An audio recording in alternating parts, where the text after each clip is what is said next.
In 1981, there was a murder so shocking that it changed the entertainment world forever, yet the killer was never brought to justice. Now, almost 40 years later, we're reopening the case, reviewing old leads as well as new evidence, to try and make sense of a killing which gave rise to a massacre. The who, what, why, and how of when video killed the radio star. Welcome to the Radio Star Murders.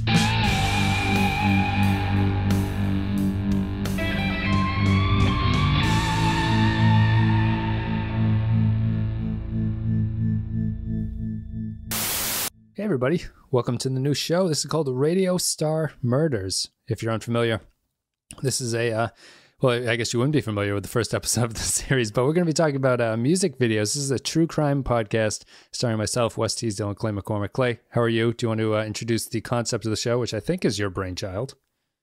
I'm good. Thank you. I'm looking forward to digging into the history of when video killed the radio star.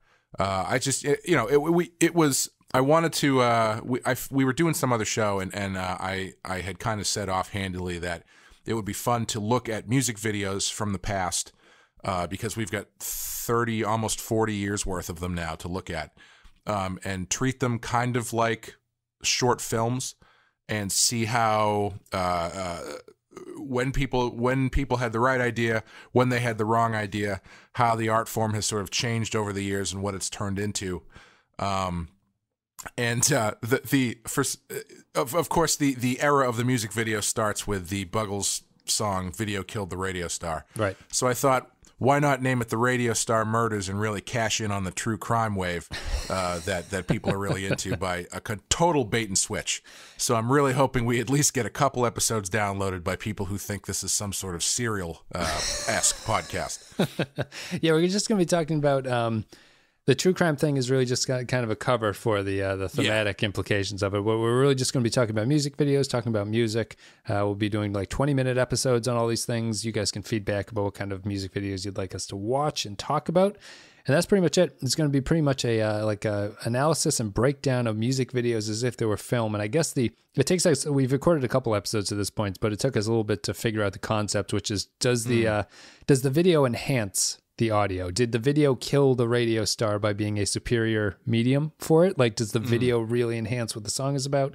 Or is it something that feels kind of tacked on and silly? And that's where we've ended up, at least at this point, with a couple episodes into it.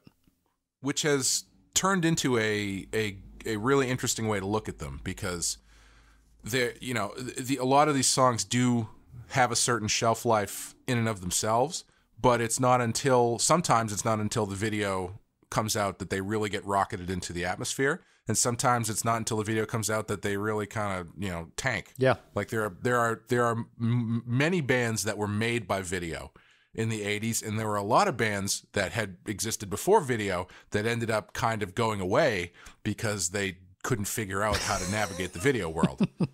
Right. So it's going to be interesting to kind of look and see who did what right, who did what wrong, and where it all shakes out. Yeah. Thank you very much for listening, guys. This is just the short introduction video. We're going to be back in a couple days with our first one. And our first one is Imagine Dragons Thunder. So I'll put a link to Starting off with a bang. Starting off with a thunderous bang.